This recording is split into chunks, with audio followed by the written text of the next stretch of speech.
Hello साथियों, welcome back to YouTube channel RD classes. साथियों, प्रश्नोत्तरी के क्रम में दीक्षा ऐप के माध्यम से निष्ठा का जो FLN का कोर्स चल रहा है उसमें आज पहला कोर्स लेकर आए हैं आपके लिए, जिसका जो टाइटल है हमारा वो है बुनियादी साक्षरता एवं संख्या ज्ञान मिशन का परिचय। साथियों, आज हम इसकी प्रश्नोत्तरी देखेंगे। 20 प्रश्न होंगे जिसमें, और ये जो प्रश्नोत्तरी है वो सभी जो कोर्स है वो सभी राज्यों के लिए अनिवार्य है। तो साथियों चलते हैं, टाइम को वेस्ट ना करते हुए सीधा लेके चलते हैं आपको दीक्षा ऐप पर। तो साथियों, जैसा कि अभी हमने देखा था कि निष्ठा की जो FLN C1 कोर्स पहला है बुनियादी साक्षरता और संख्या ज्ञान मिशन परिचय। ठीक है, यहाँ पर 96% प्रोग्रेस दिखा रहा है, यानी पर 96% कंप्लीट हो गया है। एक पार्ट रह गया है प्रश्नोत्तरी हमारा। ठीक है, तो इसमें एक कोर्स के जो सर्टिफिकेट होता है उसका एक रूल होता है, और वो रूल क्या है आज एक बार इसको देख लेते हैं कि आपको वो सर्टिफिकेट किस शर्त के आधार पर मिलेगा। तो उसकी जो शर्त है वो सबसे पहली शर्त ये है कि कोर्स आपका 100% कंप्लीट होना चाहिए। उसके साथ साथ जब आप कोर्स कंप्लीट 100% करेंगे उससे पहले एक प्रश्नोत्तरी आएगी आपकी, तभी 100% होगा। और उस प्रश्नोत्तरी का आपको 70% प्रश्नों के सही जवाब देने होंगे।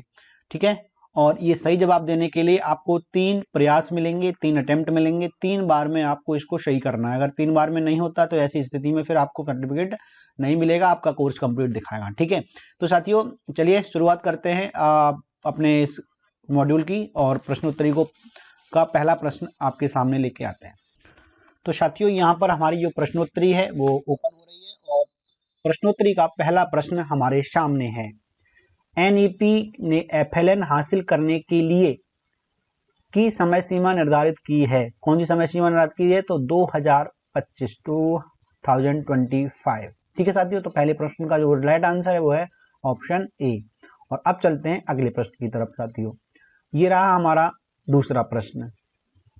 मिशन का विचार यह है कि प्रत्येक बच्चा पढ़ने लिखने और गणित में वांछित सीखने की, तो इसका जो राइट आंसर है तो प्रत्येक बच्चा ग्रेड 3 के अंत तक और ग्रेड 5 के शुरुआत में, यानी पहले। तो this is the right answer of this question.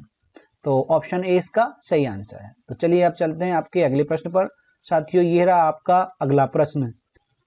ECCE की अवधि है, तो जो अवधि बताई गई है ECCE की वो है जन्म से 8 वर्ष की उम्र तक। तो this is the right answer of this question, option A. चलिए अब चलते हैं अगले प्रश्न की तरफ, और साथियों ये रहा आपका अगला प्रश्न। NEP 2020 में यह परिकल्पना की गई है कि 5 वर्ष की आयु से पहले प्रत्येक बच्चा एक प्रारंभिक कक्षा या बाल वाटिका में जाएगा, जिसमें एक ECCE को पढ़ाने योग्य क्वालिफाइड शिक्षक होगा। बाल वाटिका है, बाल वाटिका क्या है? तो ये है कक्षा 1 से पहले की एक कक्षा है जिसको बाल वाटिका कहते हैं। ठीक है, तो ऑप्शन सी इसका राइट आंसर है। तो चलिए अगले प्रश्न की तरफ चलते हैं, और साथियों ये रहा आपका अगला प्रश्न। NEP 2020 द्वारा प्रस्तावित नई 5+3+3+4 संरचना में 3 वर्ष की आयु से को एक मजबूत आधारशिला के रूप में शामिल किया है, जिसका उद्देश्य बेहतर समग्र शिक्षा, विकास और कल्याण को बढ़ावा देना है। तो इसका जो राइट आंसर है सर वो है ECCE, यानी ऑप्शन बी इसका राइट आंसर है, जो 3 वर्ष से आयु से है। ठीक है, तो this is the right answer of this question. और अब चलते हैं अगले प्रश्न की तरफ। तो साथियों ये रहा आपका अगला। NEP 2020 में कक्षा 1 से पहले 3 से 6 वर्ष के आयु वर्ग के लिए आंगनवाड़ी, विद्यालय पूर्व या बाल वाटिका में शिक्षा का प्रस्ताव है। तो 3 वर्ष की शिक्षा का प्रस्ताव है, ऑप्शन सी इसका राइट आंसर होगा। तो चलिए अब चलते हैं अगले प्रश्न की तरफ, और साथियों ये रहा आपका अगला प्रश्न। SDG के लक्ष्य 4.2 का उद्देश्य यह सुनिश्चित करना है कि सभी लड़कियों और लड़कों को, जिसमें वंचित समूह और विकलांग बच्चे भी शामिल हैं, 2030 तक गुणवत्तापूर्ण देखभाल और पूर्व प्राथमिक शिक्षा प्राप्त हो, ताकि वे प्राथमिक शिक्षा के लिए तैयार हो सकें। तो साथियों जिसका जो राइट आंसर है वो है आपका ऑप्शन डी, प्रारंभिक बाल्यावस्था विकास। ठीक है, तो चलिए अब चलते हैं अगले प्रश्न की तरफ साथियों, और ये रहा आपका अगला प्रश्न। हमारे देश में ECCE संस्थाओं के माध्यम से चलाई जाती है, जिसमें शामिल है एकल आंगनवाड़ी, बी प्राथमिक स्कूलों के साथ संबंध आंगनवाड़ी, सी कम से कम 5 या 6 वर्ष की आयु वाले पूर्व प्राथमिक विद्यालय अनुभाग मौजूदा प्राथमिक विद्यालयों के साथ सहस्थिति एकल प्री स्कूल, जैसा कि NPE 2020 में कहा गया है। तो इसका जो राइट आंसर है साथियों वो है ऑप्शन बी, प्रारंभिक बाल्यावस्था शिक्षण। चलिए अब चलते हैं आपके अगले प्रश्न की तरफ। तो साथियों ये रहा का अगला प्रश्न।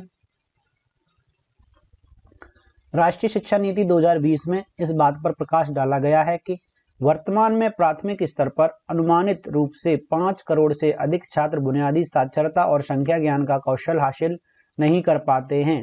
तो इसका जो राइट आंसर है साथियों वो है सहमत, यानी ऑप्शन डी सहमत, तथा FLN को मजबूत करने के लिए एक कदम उठाए जाने चाहिए। ठीक है, तो this is the right answer of this question. अगला प्रश्न ये रहा आपके सामने।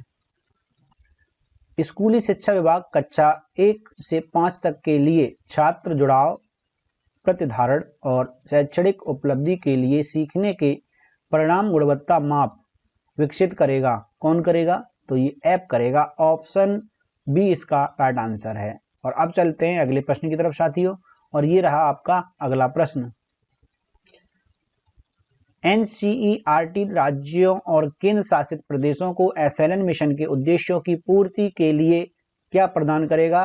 तो वो करेगा पाठ्यचर्या और शिक्षा शास्त्रीय ढांचा। ऑप्शन ए इस क्वेश्चन का राइट आंसर है। तो चलिए अब चलते हैं अगले प्रश्न की तरफ, और साथियों ये है आपका अगला प्रश्न। सरकार में ECCE मुख्य रूप से एकीकृत बाल विकास सेवाओं या ICDS केंद्रों के माध्यम से प्रदान किया जाता है, जिन्हें के रूप में जाना जाता है। तो इसने जाना जाता है आंगनवाड़ी के रूप में। ऑप्शन सी इसका राइट आंसर है।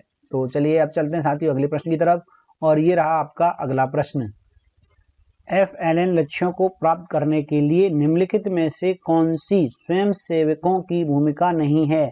तो जो स्वयंसेवकों की भूमिका नहीं है वो FLN मिशन की पॉलिसी तैयार करना, ये उनकी भूमिका नहीं है। This is the right answer, option D. और अब चलते हैं अगले प्रश्न की तरफ साथियों, और ये रहा आपका अगला प्रश्न। राष्ट्रीय बुनियादी साक्षरता और संख्या ज्ञान FLN मिशन यह सुनिश्चित करने की दिशा में एक महत्वपूर्ण कदम है कि हमारे बच्चे तक, कौन सी क्लास तक ये पूछा गया, तक अर्थ के साथ पठन कौशल और बुनियादी संख्यात्मक कौशल प्राप्त करें। तो क्लास 3rd तक। ऑप्शन सी इसका राइट आंसर है। और अब चलते हैं अगले प्रश्न की तरफ साथियों, और ये है आपका अगला प्रश्न। CBSE प्राथमिक स्तर पर के एक पूल की पहचान करेगा जो सरकारी प्राथमिक शिक्षकों का मार्गदर्शन कर सकता है और प्राथमिक स्तर पर शिक्षकों का समर्थन करने के लिए सामग्री भी विकसित कर सकता है, जिसमें पाठ्य योजनाएं, नवीन शिक्षा शास्त्र का उपयोग आदि शामिल है। तो इसका जो राइट आंसर है साथियों वो है आपका उत्कृष्ट शिक्षक। ऑप्शन जो बी है आपका वो इसका राइट आंसर है। तो चलिए अब चलते हैं साथियों अगले प्रश्न की तरफ। साथियों ये रहा आपका अगला प्रश्न। मिशन मोड में तक बुनियादी साक्षरता और संख्यात्मकता के लक्ष्य को प्राप्त करने के लिए राज्यों और केंद्र शासित प्रदेशों की भूमिका महत्वपूर्ण भूमिका है। तो 2025-26 ऑप्शन ए इस क्वेश्चन का राइट आंसर है। और अब चलते हैं आगे की तरफ। ये रहा आपका अगला प्रश्न। FLN मिशन एक है, कौन सी पहल है ये? स्कूली पहल है, सार्वजनिक, राजकीय या राष्ट्रीय? तो ये एक राष्ट्रीय पहल है। ऑप्शन डी इस प्रश्न का राइट आंसर है। तो साथियों ये रहा आज का आपका अगला प्रश्न इस प्रश्नोत्तरी का।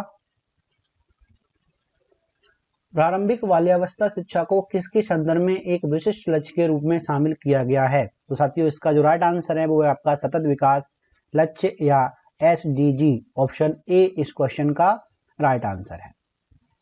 तो साथियों चलते हैं अब अगले प्रश्न की तरफ, और ये रहा आपका अगला प्रश्न। सभी हितधारकों को जैसे शिक्षकों, अभिभावकों, छात्रों और समुदाय को के लिए मजबूत नींव तैयार करने में शामिल करें। किसके लिए? तो जीवन पर्यंत चलने वाले अधिगम की। तो ऑप्शन बी इस क्वेश्चन का राइट आंसर है। और अब चलते हैं अगले प्रश्न की तरफ। तो साथियों, ये रहा आपका अगला प्रश्न। भावी स्कूल शिक्षा और आजीवन सीखने के लिए और संख्याओं की बुनियादी समझ जीवन के लिए आवश्यक आधार है, NEP 2020। तो इसका जो राइट आंसर है साथियों वो है ऑप्शन डी, पढ़ और लिख पाना। ऑप्शन डी इसका राइट आंसर है। और तो साथियों, यहाँ पर हमारी 20 प्रश्नों की प्रश्नोत्तरी कंप्लीट हुई और यहाँ पर हमारे 20 में 20 आंसर दिए हुए हैं। अब देखते हैं सबमिट करने पर हमारा स्कोर क्या रहता है। तो यहाँ पर स्कोर है 20 out of 20। This is the best score.